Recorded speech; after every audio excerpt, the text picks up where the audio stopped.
नमस्कार, मी बाजीराव गावकर, इंडिया 24चे संपादक. आज आपल्यासोबत आहेत फायर ब्रिगेडचे अधिकारी रणभिसे सर. नमस्ते सर. नमस्कार.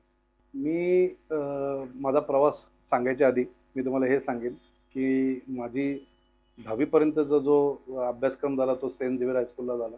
ओके. त्याच्यानंतर मी 10th नंतर आमची एक फायर ब्रिगेडची 6 महिन्याची कोर्स असतं मुंबईला, तो कोर्स आम्ही केला. कोर्स केल्यानंतर मी मर्चंट नेव्हीला 7 वर्ष नोकरी केली. त्यानंतर असे काही घडामोडी झाल्या, की बाबा आपल्याला कोल्हापूर सिटी सोडणं थोडंसं कठीण जायला लागलं. मग 2003ला कोल्हापूर महापालिकेमध्ये भरती होती ॲज अ फायरमन म्हणून. बेसिक फायरमन ट्रेनिंग केलं होतं. 2004 फेब्रुवारी महिन्यात मी इथे रुजू झालो ॲज अ फायरमन म्हणून. ओके. त्याच्यानंतर 2008ला एक ट्रेनिंग केलं, 2019ला एक ट्रेनिंग केलं. आमचं इंटरनल ट्रेनिंग असतं. त्यामध्ये स्टेशन ऑफिसरचं ट्रेनिंग, त्यानंतर एक डिप्लोमाचा एक कोर्स असतो तो केला 2019. आणि आता सध्या as a chief fire officer म्हणून कोल्हापूर महानगरपालिकेमध्ये आता काम करत आहे. सर, कोल्हापूरमध्ये काम करत असताना आता प्रमुख आव्हानं कोणती आहेत? आता जर आपण बघितलं तर कोल्हापूर शहरामध्ये आपल्याकडे जर तुम्ही त्याची टोपोग्राफी जर बघितली तर आपल्याकडे कोल्हापूर शहरामध्ये मॅक्झिमम सगळ्या इमारती जुन्या पद्धतीच्या आहेत. बरोबर. म्हणजे आपण त्यांना हेरिटेज वास्तू म्हणतो. बरोबर. आणि प्लस पेटेज आहेत. बरोबर. पेटेमध्ये गल्लीबोळ आहेत छोटे. तर आम्हाला आव्हान हेच होतं, की समजा जुन्या इमारती असतील, जर ज्या गावठाण एरियामध्ये आहेत, त्या इमारतीला समजा आग लागली किंवा काही बिल्डिंग कोलॅप्स झाली, तर त्यावेळेला आम्हाला आमची वाहनं त्या ठिकाणी पोहोचणे किंवा आम्हाला थोडंसं व्यक्तीला जर अडकलेली व्यक्ती असेल, तर तिला आपण कसं खाली इव्हॅक्युएट करायचं, त्याच्यासाठी भरपूर मर्यादा आहेत. म्हणजे आता हे ओल्ड कोल्हापूरसाठी जास्त ओल्ड कोल्हापूरसाठी थोडंसं आम्हाला धोकादायक वाटतं. म्हणजे त्याचं आम्हाला आव्हान जास्त आहे. नवीन इमारतींचं कसं असतं, की नवीन इमारती बांधताना ते प्रॉपर आमचे अग्निशमनचे ज्या काही ॲक्टमध्ये दिलेल्या आहेत तरतुदी त्या सगळ्या केलेल्या असतात. म्हणजे जिना असेल किंवा खिडकी असतील किंवा इव्हॅक्युएशन चं रिफ्यूज एरिया असेल, तसं जुन्या इमारतींना नाही आहे. दुसरी गोष्ट सांगायची म्हणजे आपल्या जुन्या इमारतीमध्ये काही ऑफिसेस पण आहेत, जे जुन्या इमारतीमध्ये आहेत. जसं आता आमची महापालिका आहे. ते कोल्हापुरात जुने बऱ्यापैकी जे आहे ते हेरिटेजमध्येच आहे सगळे. हेरिटेज वास्तूमध्ये आहेत. त्यामुळे तिथे आपल्याला काही अग्निशमन उपकरणं बसवणे असेल, तर थोडंसं मर्यादा येते. आग विझवताना गल्लीबोळ छोटे असतील, तर आमची गाडी जात नाही. कारण का ऑलरेडी हेरिटेज वास्तू असल्यामुळे तिथे पार्किंगची व्यवस्था नसते. पार्किंग सगळे रोडवर होतात. त्यामुळे आम्हाला गाडी आतमध्ये घेऊन जाण्यासाठी किंवा आग विझवण्यासाठी हा खूप मोठा आम्हाला रिस्क होते आणि खूप मोठं म्हणजे जीवित आणि वित्त होण्याची शक्यता नाकारता येत नाही. कारण का आम्ही उशिरा पोहोचलो की. कारण का आम्ही ॲज अ फर्स्ट रिस्पॉन्डर म्हणून काम करत असताना आम्हाला आमची व्हेइकल्स किंवा आमचे इक्विपमेंट्स प्रॉपरली जर त्या ठिकाणी जर पोहोचले, तर आम्ही ऑब्व्हियसली विदाऊट एनी कॅज्युअल्टी आम्ही ती व्यक्ती किंवा ते आपण त्यांचं साहित्य असतील काय असेल, आपण त्याचं कमीत कमीमध्ये त्याचं नुकसान होऊ नाही, शकतं. बरोबर. सर, आग लागू नये म्हणून प्रत्येक नागरिकाने कोणती काळजी घ्यावी लागेल? खूप चांगला प्रश्न आहे. तसं बघितलं तर आपल्याकडे कोल्हापूरमध्ये मी आता सध्या कोल्हापूर सिटीचंच सांगतो. कोल्हापूर सिटीमध्ये आता सध्या उन्हाळ्याचे सीझन्स असतील, आता होऊन गेला. आता पावसाळ्याचे सीझन्स आले. प्रत्येक सीझनला आपण वेगवेगळे इक्विपमेंट्स, इलेक्ट्रिकचे इक्विपमेंट्स बरोबर. वापरतो. मग त्याचं आपण वापरत असताना समजा आता एसी आहे, तर एसी वापरत असताना किंवा आपल्या घरामध्ये किती वॅट त्याचा कन्झ्युम असेल, किती त्याचा लोड असेल. तुम्ही काय करायला पाहिजे, की प्रत्येकाने पहिल्या स्टार्टिंगला इलेक्ट्रिक डिपार्टमेंटकडनं पहिला आपला लोड काढायला पाहिजे, की बाबा मी बरोबर. किती लोड आपल्या घरामध्ये यूज करू शकतो. फ्रिज असेल, टीव्ही असेल, बरोबर. फॅन असेल, एसी असेल. तर ह्या गोष्टी सगळ्यात महत्त्वाच्या आहेत, की एकदा तुम्ही लोड काढला इन्स्पेक्शन प्रॉपर सर्टिफाईड ह्याच्याकडून, की तुम्हाला ऑटोमॅटिक त्याचा लोड कळेल. तुम्ही ऑटोमॅटिक त्या पद्धतीनं तुम्ही साहित्य इक्विपमेंट लावाल. दुसरं हे झालं इलेक्ट्रिक डिपार्टमेंट. दुसरं झालं की गॅस आपण वापरतो. सगळ्यात धोकादायक आपण म्हणतो की गॅस. गॅस सिलेंडर आहे. गॅस सिलेंडर वापरत असताना त्याची प्रॉपर काळजी घेणे. त्याचे सगळे जे काही आपल्याला कंपनी हे घालून देते, पॉइंट्स घालून देते, की बाबा तुम्ही कसा वापरणे, कसा करणे ते. त्यानंतर गॅस वापरताना लेडीज लोकं शक्यतो सगळ्यात जास्त चुका काय करतात, की वेळोवेळी गॅस स्वच्छ न करते, क्लीन न करणे. बरोबर. त्याचा बर्नर प्रॉपरली क्लीन करणे, दररोज क्लीन करणे. त्याचं रेग्युलेटर तुम्ही व्यवस्थित प्रॉपर दर 6 महिन्याला चेक करून घेणे. दुसरी गोष्ट म्हणजे की समजा इन केस इमर्जन्सीमध्ये समजा तुमच्या घरामध्ये काहीतरी गॅस लिकेज झाला, तर सगळ्यात महत्त्वाचं आपल्याला हेच शिकवलेलं असतं की आपण कुठल्याही इलेक्ट्रिक इक्विपमेंटला हात लावायचा नाही. जो चालू आहे तो चालू ठेवणे, जो बंद आहे तो बंदच स्थितीत ठेवणे. कुठल्याही परिस्थितीत आपण इलेक्ट्रिक ह्याला हात लावत नाही जेव्हा गॅसचं हे होतं. आता पावसाळा झाला की लगेच आता गणपतीचे सण येतील. परत दिवाळी आली. त्यासाठी आपण इलेक्ट्रिक इक्विपमेंट जास्त वापरतो आणि जास्त हेवी वापरतो. ह्या टायमिंगला पण तुम्ही काळजी घेणं गरजेचं आहे, कारण का आपण त्या सणाच्या ह्याच्यामध्ये एवढं गुंग झालेलो असतो, की आपण पाठीमागे काय चाललंय ते आपल्याला कळत नाही.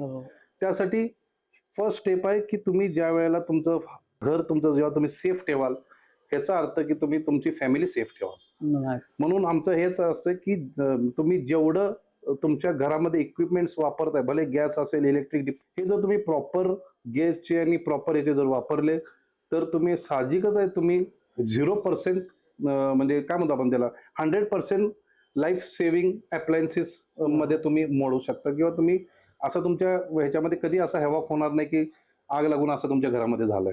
त्यामुळे प्रामुख्यानं आम्ही हेच सांगतो की तुम्ही जर तुमची घरामध्ये जर काही इक्विपमेंट्स असतील ह्या तुम्ही प्रॉपरली चेक करूनच तुम्ही ते इन्स्टॉल करा. दरवर्षी कोल्हापूरमध्ये पूरजन्य परिस्थिती असते. या वर्षीचं काय नियोजन केलं की बाबा या पुरावर थोडंसं मात करण्यासाठी काय नियोजन केलंय? आता आपण बघितलं तर कोल्हापूर सिटीमध्ये किंवा कोल्हापूर जिल्ह्यामध्ये पुराची एक आपल्याला हिस्ट्री झालेली आहे. 2005ला झाला, 2019ला झाला, 2021ला झाला. 2019चा जो झालेला तो अनप्रिडिक्टेबल फ्लड होता. फ्लॅश फ्लड म्हणजे तेव्हा धरणात पण तेवढं पाणी नव्हतं आणि तरी आपल्याकडे तेवढा पूर आला होता. तेवढे माणसं आपण इव्हॅक्युएट केली. ऍक्च्युली तो 2019 आणि 2021चा क्रायटेरिया जर बघितला आपण तर आपण काय केलंय की आपला जो अग्निशमन विभाग आहे हा सक्षम करण्याचं काम सगळ्यात पहिलं आपण हातात घेतलं होतं.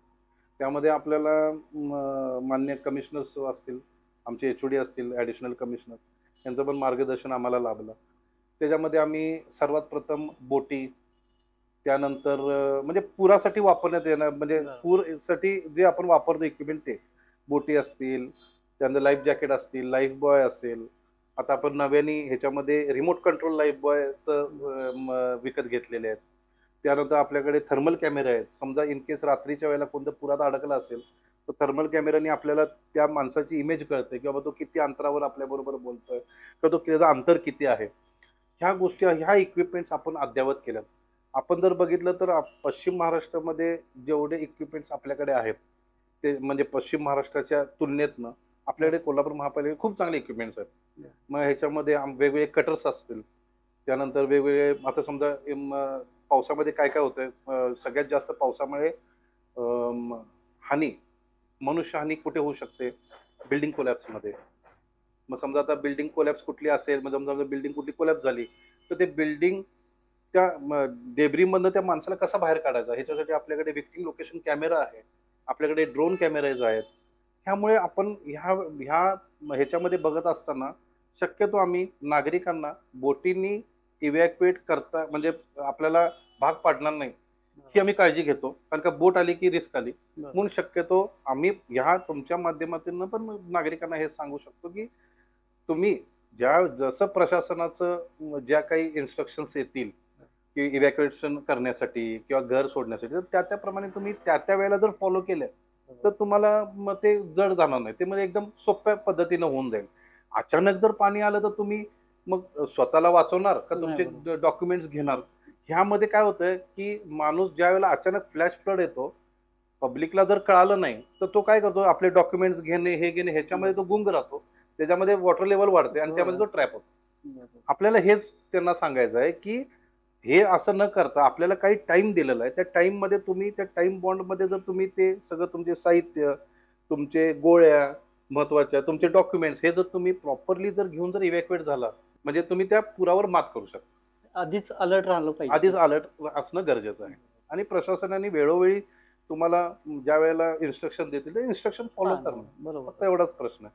आणि महानगरपालिका कोल्हापूर महानगरपालिकेने तर 2019ला तर आम्ही एवढी चांगली कामगिरी केली होती. आम्ही 17 माणसं काढली होती आणि ते पण NDRF वाले आम्हाला म्हटलेले की आम्ही रात्रीचं पाण्यात उतरत नाही, तर आम्ही त्यांना रात्रीचं पाण्यात उतरून आम्ही त्यांना बाहेर काढले होते. आणि ह्याची दखल महाराष्ट्र शासनाने घेतली. आम्हाला चांगल्या पद्धतीनं बोलवून आमच्या डायरेक्टर ऑफिस जे मुंबईला आहे त्यांनी बोलवून आम्हाला सगळ्यांना मेमोंटो देऊन आम्हाला खूप चांगलं त्यांनी हे केलं की कोल्हापूर महानगरपालिके आता तेच होतं की ज्या वेळेला कुठली मीटिंग होते तर कोल्हापूर महानगरपालिकेचा जो 2019 आणि 2021चा जो फॉर्मॅट आहे तो फॉर्मॅट आता ते फॉलो करतात. नाही, नाही, नाही, खूपच भयानक परिस्थिती होती हो. 2019ची. हो. सर आता इक्विपमेंट सगळी झाले, अपडेट आहेत सगळ्या महापालिकेत, आपण सगळं जे लागणारे टेक्निकली गोष्टी आपल्याकडे आहेत, पण मॅन पॉवर तेवढी आहे का आपल्याकडे आता तेवढी? हो, आता तेच म्हणतो की इक्विपमेंट असून उपयोग नाही, नाही. ते चालवण्यासाठी मॅनपॉवर पण पाहिजे. कोल्हापूर महानगरपालिकेमध्ये आता सध्या मॅनपॉवर खूप कमी आहे. आम्ही कायम कर्मचारी एक राऊंड अबाउट 11 जण आहे आणि ठोक बांधणची आम्ही मुलं घेतलेली आहेत जी चांगली ट्रेनिंगवाली आहेत. ती एक 45 जण आहेत. असं करून आमचा एक 60-65 जणांचा आता सध्या कोरम आहे. ॲक्च्युअली 138चा कोरम आहे. त्याच्यामध्ये आपल्याकडे फक्त 65 जवानच मग आहेत. निम्म्यावर स्टाफ आहे आपला. हो. आता त्यामध्ये आपण काय करू, आता पुराच्या संदर्भात जर असेल तर आम्ही बावडा रेस्क्यू फोर्स म्हणून आमच्याकडे एक संस्था आहे, एनजीओ आहे. ती आमच्या बरोबर पण काम करते. इन केस जर इमर्जन्सी असेल तर ती आमच्या बरोबर येऊन खरं इथून आता ह्याच्या पुढील याच्या काळामध्ये भरती होणे अपेक्षित आहे. आमचे काही शासनाकडे काही मागण्या प्रलंबित असल्यामुळे ते थांबवलेलं आहे. मग ते आपल्याकडे आता ह्याच्यामध्ये होऊन जाईल. म्हणजे ह्याच्यामध्ये जर शासनाकडनं आम्हाला जर काय तसे पॉझिटिव्ह हे आले, की आम्ही निश्चित भरती करायचं हे चालू आहे. त्यासाठी आमचं फायर स्टेशन निर्मिती असेल किंवा पद निर्मिती असेल, या सगळ्या कामगिरी आमच्या चालू आहे. किती संस्था आपल्याला सपोर्ट करतात की या आणीबाणीच्या काळामध्ये? आता तसं बघितलं तर कोल्हापूर ही देण्याची ही आहे. म्हणजे प्रत्येक कोल्हापूरच्या माणसाने काही ना काही तर दिलेलंच आहे. त्याच्यामध्ये 2019 मध्ये ज्यावेळेला पूर आला, 2021 मध्ये जेव्हा आला तेव्हा भरपूर संघटना, कमीत कमी माझ्याकडे जर नोंद आहे ती एक 20-25 संघटना अशी होते की त्यांनी आम्हाला खूप भरघोस ह्यांनी मदत केली होती. कोविडला आला, आता तो पण एक डिझास्टरच म्हणायचा. कोविडमध्ये पण भरपूर संघटनेने आपल्याला मदत केली. त्याच्यामध्ये मग काही छावण्यांमध्ये जेवण देणे असेल, नाश्ता देणे असेल, की अक्षरशः ते म्हणजे तुम्हाला म्हटलं ना, की कोल्हापूरची पब्लिक ही सारखी देणारी आहे. त्यामुळे सर्वांनी या कोल्हापूरच्या पब्लिक जसं सगळ्यांना ट्रीट करते त्याप्रमाणेच ट्रीट करणे. काही कमी पडून दिलं नाही आम्हाला. जे संस्था ज्या होत्या त्यांनी आम्हाला कधीच काही कमी पडून दिलं नाही. त्यामुळे आम्हाला जो ट्रेस होता आमच्यावर, की आपण ह्यांना एवढ्या जणांना आपण जेवण देऊ शकतो का? आपण एवढ्या नाश्ता त्या टायमिंगमध्ये पोहोचू शकतो का? तसं आम्हाला कधीही असं वाटलं नाही. म्हणजे जेवढे ते स्वयंसेवक संस्थांनी खूप चांगल्या पद्धतीने आम्हाला ते मदत केली. सर आता एक जबरदस्त प्रश्न असा आहे की तुम्ही कामावर बाहेर पडून आलाय, पण तुम्ही घरी परतू शकणार नाही. कधी तुमच्या ह्याच्यात जर्नीमध्ये कधी आलाय का हा प्रसंग? हो, मला ते तारीख आठवते. 8 ऑगस्टची तारीख आहे. त्यावेळेला केशवराव भोसलेला आग लागली होती आणि ती सदरची आग मला वाटतं ती ब्रिगेड कॉल होता. म्हणजे आमच्याकडे ब्रिगेड कॉल म्हणजे की आपल्याला आजूबाजूची सगळी यंत्रणा बोलवायला लागते. अग्निशमनची सगळ्या गाड्या बोलवायला लागतात, यंत्रणा बोलवायला लागतात. स्वतः कलेक्टर, कमिशनर स्वतः तिथे हजर असतात. ती आग मला वाटतं राउंड अबाउट आम्ही 2-2.5 तासांनी विझवली. परंतु त्याचं गांभीर्य एवढं होतं कारण का ती शेवटी आत्मीयतेवर तो ऍक्च्युली आता जी सिनेमामध्ये काम करत ते सांगतील त्यांना काय फील होत तिथं असेल. बरेच कलाकार कलाकार भेटलेले पण तिथे होते आणि अशी परिस्थिती होती की मला त्या दिवशी पण असं वाटलं की बाबा आता आज काय आपल्याला जायला मिळणार नाही. कारण का आता 1:30 वाजलेला. मी सगळ्यांना घरी जायला सांगितलं. शेवटी ती आग आम्ही 2.5-3 तासात विझवली. परंतु ते जुनं स्ट्रक्चर असल्यामुळे तुम्हाला मागे म्हणालो, जुनं स्ट्रक्चर असल्यामुळे ते खूप हळू विझत होतं. त्यामुळे मी 3 दिवस तर तिकडनं हललो नव्हतो. म्हणजे तो एक इन्सिडन्स असा आहे की मला त्यावेळेला सारखं घरातनं फोन केला, "तू जेवलास का? नाश्ता केला का?" माझं एवढं कॉन्सन्ट्रेशन तिथं होतं.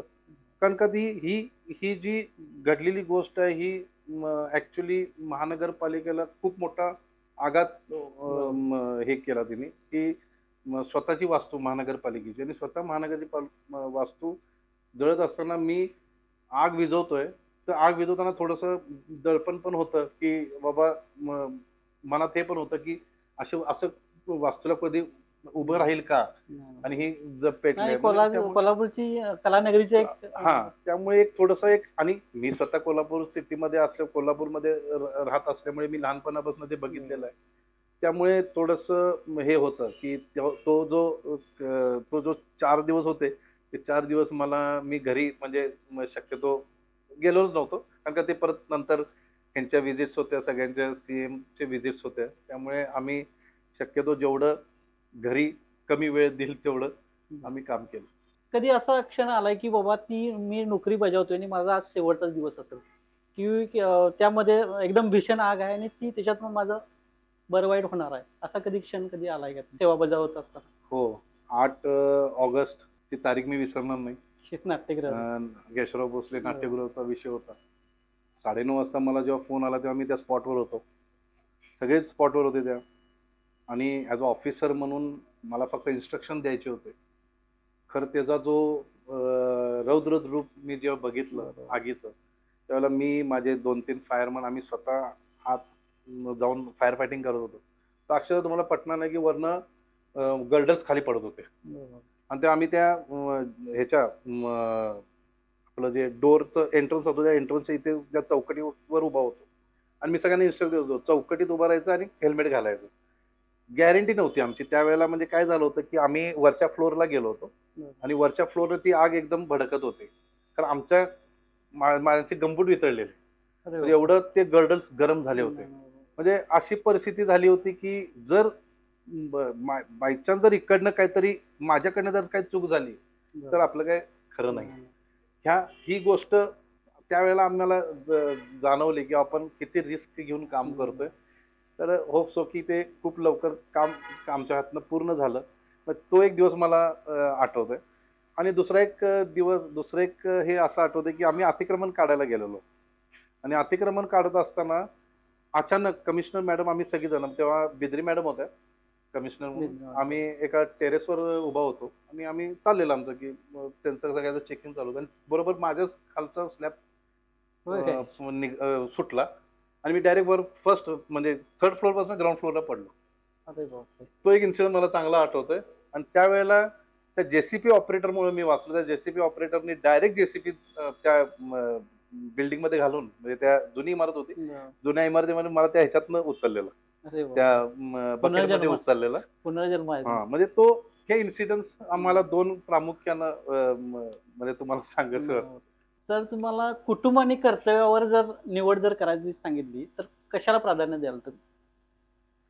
तसं बघितलं तर सगळ्यात जास्त करून कर्तव्य. कारण का ज्या वेळेला खाकी वर्दी जेव्हा धारण केली, त्यावेळेला आमच्या मम्मीनी मला एकच प्रश्न विचारलेला की तू हे जे घातलंयस खाकी वर्दी, ही काय साधीसुधी नाहीये, ही कोणाच्यासाठी जीव वाचवणारी आहे. त्यामुळे तू पहिला प्रायोरिटी तुझ्या जेव्हा जॉबला देशील त्यावेळेला तू मोठा माणूस होशील. त्यांचंच मी ऐकून आता सध्या मी ॲज अ फायरमन वरून मी as a direct chief fire ऑफिसरच्या लेवलला आता पोहोचलोय. ही त्यांची कृपा आहे. आमचे वरिष्ठ अधिकारी आहेत, आमचे कमिशनर साहेब आहेत, यांची कृपा म्हणून मी इथं आलोय. म्हणून मी शक्यतो जास्त करून माझ्या कर्तव्यालाच मी जास्त पहिला प्रेफरन्स देईन. नंतर मग जर टाइम मिळाला तर सेकंड प्रेफरन्स. रिटायर झाल्यावर मी त्यांच्याबरोबर मी जरूर त्यांच्या फॅमिलीला म्हणजे टाइम देऊ शकेन. असं कधी एवढ्या किती वर्षाची जर्नी आहे सर आपली? अबाउट 21-22 वर्ष झाले. 22 वर्ष झाली. 22 वर्षाच्या कारकिर्दीमध्ये तुम्हाला कधी घरच्यांनी सांगितले काय की बाबा आज नोकरी थांबव, रिस्क जास्त आहे? आमच्या मिसेसनी 2013ला जेव्हा मी पडलो वरनं खाली, तेव्हा माझा मुलगा काहीतरी 1 वर्षाचा होता. ओके. मग आमच्या मित्राच्याच हॉस्पिटलमध्ये मला ॲडमिट केलं होतं लाड सरांनी. तिथे आलेली म्हणजे बस फायर ब्रिगेडची नोकरी आता सोडून द्या. खरं त्यांना माहिती आहे. तिला म्हणजे मी समजावून सांगितलं की असं असं आहे, कधी तर होतंय. माझ्या सगळ्यांना माझ्या ठिकाणी दुसरा कोणतरी ऑफिसर पडला असता, तर आता आपल्याला हे पत्करलंय आणि हे करणं गरजेचं आहे. त्यामुळे तुम्ही काय ह्याच्यामध्ये त्यामुळे काय आलं की त्यांना पण कळालं बाबा ह्यांच्या पुढे आता आपण काय बोलून उपयोग नाहीये. त्यामुळे ते फक्त जाताना काळजी घ्या आणि व्यवस्थित घरी या, हे तेवढे 2 शब्द ते रोज सकाळी, दुसरा पर्याय रोज सकाळी ते 2 वाक्य ऐकून मला बाहेर यायला म्हणजे ऑफिसला यायला. सर ह्या करिअरमध्ये युवकासाठी काय प्रेरणा द्याल तुम्ही? ह्याच्यामध्ये कसं आहे की आपल्याकडे फायर ब्रिगेडमध्ये शक्यतो कोण यायला बघत नाही. बरोबर. नोकरी कशी असते, ट्रेनिंग कसं असतं, त्याच्या कुठे कुठे किती कसे स्टेप्स आहेत, आपण कसं त्या स्टेप्सवर पोहोचू शकतो, हे अजूनपर्यंत मुलांना माहीत नाही. आणि हे कोण असं फ्रीली बोलत पण नाही. जसं मिलिटरी असेल, जसं पोलिसांचं असेल, भरती असेल, तशीच भरती आपली असते फायर ब्रिगेड. ह्याच्यामध्ये फक्त एकच आहे की ज्यावेळेला मुलगा 10th पास होतो, 10th पास झाल्यावर आमचं महाराष्ट्र अकॅडमी एक हे आहे सांताक्रूजमध्ये. तिथे आमचं डायरेक्टर ऑफिस आहे. तिथे तुमचं 6 महिन्याचं ट्रेनिंग होतं. 6 महिन्याचं तिथं ट्रेनिंग झालं की तुम्हाला बेसिक फायरमॅन ट्रेनिंगचं एक सर्टिफिकेट मिळतं. ते सर्टिफिकेट मिळालं की तुम्ही कुठल्याही फील्डमध्ये, मग भले तुमचं मर्चंट नेव्ही असेल किंवा तुमचे प्रायव्हेट कंपनीज असतील, मोठे मोठे रिग्स आहेत, मोठे मोठे ऑइल कंपनीज आहेत, ह्याच्यामध्ये तुम्हाला एकदम इझिली नोकरी लागू शकते त्या सर्टिफिकेट. त्याच्यामध्ये थोडंसं हंटिंग करणं पण गरजेचं आहे त्या मुलाला. त्याच्यानंतर तुम्हाला समजा महानगरपालिकेमध्ये भरती निघाली, महानगरपालिकेमध्ये तो आला, महानगरपालिकेत आल्यानंतर तुम्हाला नंतर कोर्सेस आहेत. असे पण कोर्सेस आहेत की जे तुम्ही इन हाऊस करू शकता. म्हणजे तुम्ही ऑफिसला असताना पण तुम्ही तिथे जाऊन ॲज अ स्पॉन्सर बॅच म्हणून तुम्ही काम करू शकता. दुसरी गोष्ट, दुसरा एक असा आहे की तो मुलगा 10वी झालाय, 12वी झाली, 11वी 12वी झाली. 12वी नंतर काय करायचं? 12वी नंतर एक सगळ्यात चांगलं कॉलेज आहे आपल्या एशिया खंडात, एक नंबर म्हणजे एकच कॉलेज आहे, नागपूर फायर कॉलेज. त्या कॉलेजमध्ये तुम्ही 12वी नंतर ॲज अ बीई फायर म्हणून 3 वर्षाचा जर तुम्ही डिप्लोमा केला, बीई फायरचं डिग्री घेते, पहिला डिग्री डिप्लोमा मिळतो, नंतर डिग्री तयार होते. त्याच्यानंतर जर तुम्ही बघितलं तर तुम्हाला पटणार नाही की आपल्या महाराष्ट्र मध्ये जी मुलं आहेत त्यांच्यापेक्षा नॉर्थच्या मुलांची संख्या तिथे जास्त आहे. कारण का आपले मुलं तिथे तेवढ्यापर्यंत जातात, ते फक्त मिलिटरी, पोलीस एवढंच बघतात. खरं तिथं जर बघितलं तर त्या बी फायर झालेला मुलगा आता सध्या 17 to 18 लॅक्सचं पॅकेज घेतोय. मग मग आम्ही त्या कॉलेजला जेव्हा असताना जेव्हा आम्ही पण विचार केला की महाराष्ट्राची मुलं काय करत नाहीत. म्हणून आम्ही आता सध्या आम्ही काय करतोय की जे ऑफिसर लोक, आम्ही जे आता ऑफिसर ग्रेडला जेवढी आहेत तेवढी आपली महाराष्ट्राची मुलं आहेत जी आपल्या कॉन्टॅक्टमध्ये आहेत. बाबा जा, 12th नंतर बीई फायर कर. सिव्हिल काय कोण पण करतंय, सिव्हिल इंजिनियर कोण पण होतंय, मेकॅनिकल कोण पण करतंय. खरं ह्याला गेला की तुला तो बेस चांगला राहतो. ह्याच्यामध्ये काय होतं की तुम्ही कुठल्याही म्हणजे तिथून जेव्हा तुम्ही पासआउट होताय, तुम्ही कुठल्याही मल्टीनॅशनल कंपनीमध्ये किंवा गव्हर्नमेंट कंपनीमध्ये तुम्ही ॲज अ फायर ऑफिसर म्हणून डायरेक्ट, म्हणजे तुम्हाला मधला जर टप्पा करायचा नसेल तर डायरेक्ट फायर ऑफिसर व्हायचं असेल तर तुम्हाला तो पर्याय आहे. असे हे पर्याय आम्ही जेव्हा आमच्याकडे काही पॅरेंट्स येतात विचारायला, त्यावेळेला आम्ही हे 2 पर्याय त्यांच्याकडे ठेवतो. जर तुम्हाला फायर ब्रिगेडमध्ये जर तुला महानगरपालिकेमध्ये नोकरी पाहिजे, तुला घर सोडायचं नाहीये, कोल्हापूर सिटीमध्ये काम करायचं आहे किंवा आजूबाजूला करायचं आहे, तो फायरचा कोर्स कर, मग महानगरपालिकेला लाग.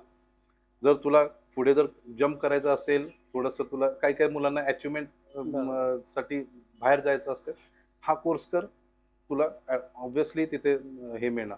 हे काय झालं, हे लहानपणापासून कोणाला सांगितलेलं नाही. आत्ता काय झालंय की आत्ताच्या ह्याच्यामध्ये की हे जे आपण बघतो ना स्कूल्स आल्यात, सीबीएसई बोर्डचे बरोबर. स्कूल, आत्ता त्याच्यामध्ये ते आलंय, ते ऍड करतायत की बाबा हा एक म्हणजे जसं सर्व्हिस Career चा platform. मिलिटरीची सर्व्हिस आहे, पोलीस, तसंच हा एक फायर सर्व्हिस, हा एक त्यांना सब्जेक्ट तिथे ऍड झालेला आहे. त्यामुळे आता मुलं पण थोडीशी आता शार्प झाली, बाबा ठीक आहे हे पण एक करिअर असतं. माइंडसेट चेंज झाला हां, त्यामुळे हा खूप चांगला प्लॅटफॉर्म आहे. हे लवकर आता पॅरेंट्सच्या पण ह्याच्यामध्ये लवकर यायला पाहिजे की त्यांनी आपल्या मुलाला कसं निवड करताना कसं करायचं. हां, मग थोडंसं सब्जेक्ट म्हणजे थोडंसं पर्सेंटेजमध्ये हे आहे ना, आमच्याकडे चालतं. कारण का आमच्याकडे कसं आहे, पुस्तकी ज्ञानपेक्षा प्रॅक्टिकल ज्ञान महत्वाचं आहे. जेवढं तो मुलगा फिजिकली फिट आहे तेवढा रिस्क घेणारा पाहिजे तो रिस्क घेणारा असतो. आणि जो जास्त शिकलेला असतो तो लवकर रिस्क घेतो, तो 10 वेळा विचार करतो, मी जाऊ का नको, जाऊ का नको. Right.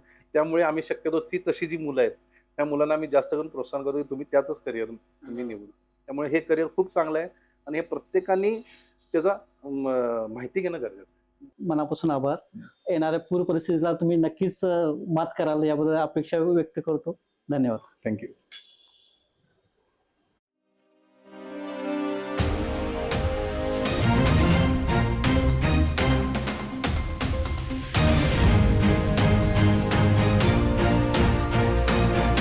इंडिया 24 लाईव्ह, आवाज सर्वसामान्यांचा.